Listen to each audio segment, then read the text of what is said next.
Áudio 47 do livro Autobiografia de Madame Guyon. Capítulo 37. A alma no estado de gozo absoluto. É Ele quem vence a morte em nós por meio de sua própria vida. Assim, não há mais um aguilhão de morte ou espinho na carne, capaz de prejudicar ou causar dor.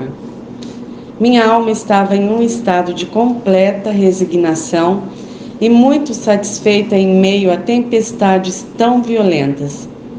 Essas pessoas vinham contar-me centenas de histórias extravagantes contra o padre Lacombe. Quanto mais falavam contra ele, mais estima eu sentia por ele. Respondia-lhes: talvez eu nunca mais o veja novamente, mas me alegrarei em fazer-lhe justiça.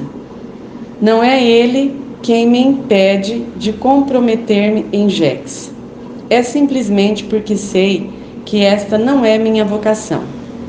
Perguntavam-me: quem poderia sabê-lo melhor do que o bispo? Elas ainda me diziam que eu estava enganada e que minhas afirmações não serviam para nada. Isso não me causava nenhum desconforto, tendo confiado a Deus o cuidado de requerer e demandar o que Ele requer e da maneira que Ele o demanda.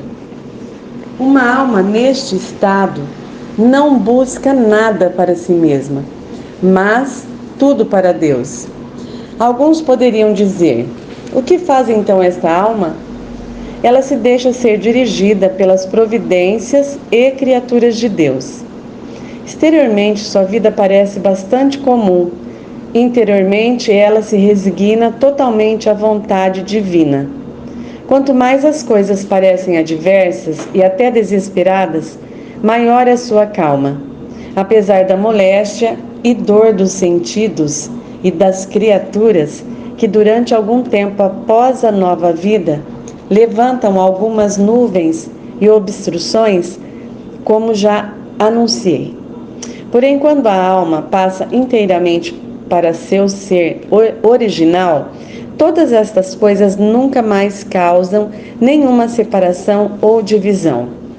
Ela não mais encontra essas impurezas que provinham do buscar-se a si mesma, de uma maneira humana de agir, de uma palavra descuidada, de qualquer emoção acalorada ou ânsia que causou tal neblina, como também não pode impedir nem remediar, tendo experimentado tantas vezes seus próprios esforços, o fato de ser inútil e até prejudicial, uma vez que não faz outra coisa senão manchá-la cada vez mais. Não há em tal caso nenhum outro caminho ou meio de remediá-la, senão esperar até que o sol da justiça dissipe essas névoas. Todo trabalho de purificação provém unicamente de Deus. Depois disso, esta conduta passa a ser natural. Então, a alma pode dizer com o profeta real: ainda que um exército se acampe contra mim, não se atemorizará o meu coração. E se estourar contra mim a guerra, ainda assim terei confiança. Salmos, capítulo 27, versículo 3. Então, ainda que assaltada de todos os lados, ela continua firme como uma rocha, não tendo nenhum desejo senão ver o que Deus ordena, seja isso o que for, alto ou baixo, grande ou pequeno, doce ou amargo, honra, riqueza, vida ou qualquer outro objeto. O que pode agitar sua paz? É verdade que nossa natureza é tão astuta que chega a penetrar em tudo. Uma visão egoísta é como a do basilisco: destrói. Estes processos são adaptados ao estado da alma, se conduzidos por luzes, dádivas ou êxtases, ou pela destruição completa do ego no caminho da fé desnuda. Ambos os estados são encontrados no apóstolo Paulo. Ele nos diz: e para que não me ensoberbecesse com a grandeza das revelações, foi-me posto um espinho na carne, mensageiro de Satanás, para me esbofetear. 2 Coríntios, capítulo 12, versículo 7. Ele orou por 3 vezes, e foi-lhe dito o seguinte: a minha graça te basta, porque o poder se aperfeiçoa na fraqueza. 2 Coríntios, capítulo 12, versículo 9. Experimentou também outro estado quando assim se expressou: desventurado homem que sou, quem me livrará do corpo desta morte? Romanos, capítulo 7, versículo 24. Ao que ele replica: graças a Deus por Jesus Cristo, nosso Senhor. Romanos, capítulo 7, versículo 25. É Ele quem vence a morte em nós por meio de sua própria vida. Assim não há mais um aguilhão de morte, ou espinho na carne, capaz de prejudicar ou causar dor. De fato, a princípio, e depois por um tempo muito longo, a alma que vê esta natureza deseja participar de certa forma de suas provações. Então sua fidelidade consiste em detê-la, sem permitir-lhe a menor indulgência, até que ela abandone tudo para seguir com Deus em pureza, uma vez que ela vem dele. A menos que esteja neste estado, a alma sempre mancha, por sua própria mistura, a operação de Deus. Como aqueles riachos que contraem a corrupção dos lugares pelos quais passam, mas fluindo em um lugar puro, eles então permanecem na pureza de sua fonte. A menos que Deus, pela experiência, faça conhecer sua direção à alma, ela jamais poderá compreendê-la. Oh, se as almas tivessem coragem suficiente para resignar-se à obra de purificação, sem ter nenhuma piedade débil e imprudente em si mesmas, que nobre, rápido e feliz progresso fariam.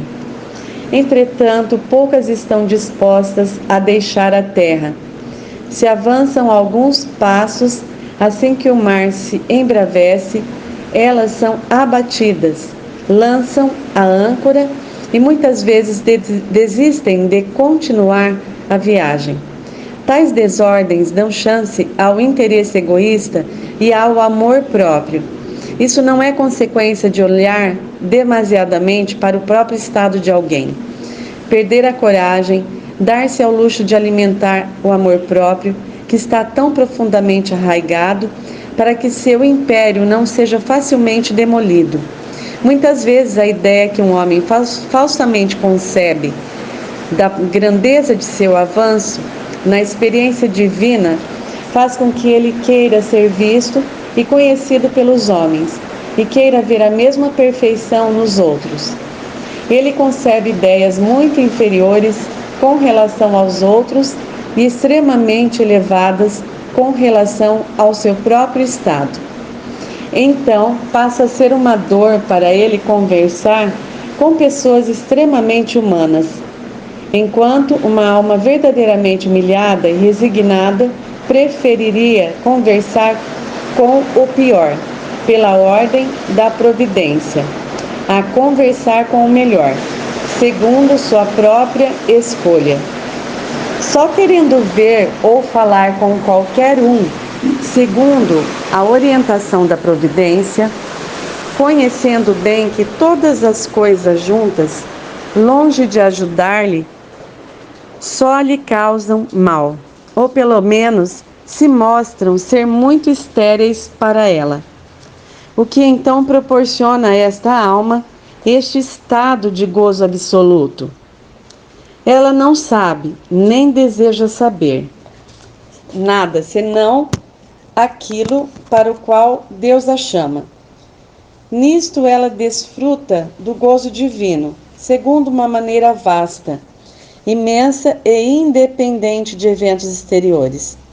mais satisfeita ela está em sua humilhação e com a oposição de todas as criaturas por mandato da providência, do que sobre o trono de sua própria escolha. É aqui que começa a vida apostólica. Mas será que todos alcançam esse estado? Há um caminho de luzes, dádivas e graças, uma vida santa, na qual a criatura parece totalmente admirável. Quando esta vida é mais visível, mais ela é estimada, pelo menos uma vez que não tem a mais pura luz. As almas que caminham no outro caminho são muitas vezes muito pouco conhecidas, por um longo tempo, uma vez que estavam com o próprio Jesus Cristo, até os últimos anos de sua vida. Oh, se eu pudesse expressar o que concebo desse estado, porém só posso gaguejar sobre este assunto.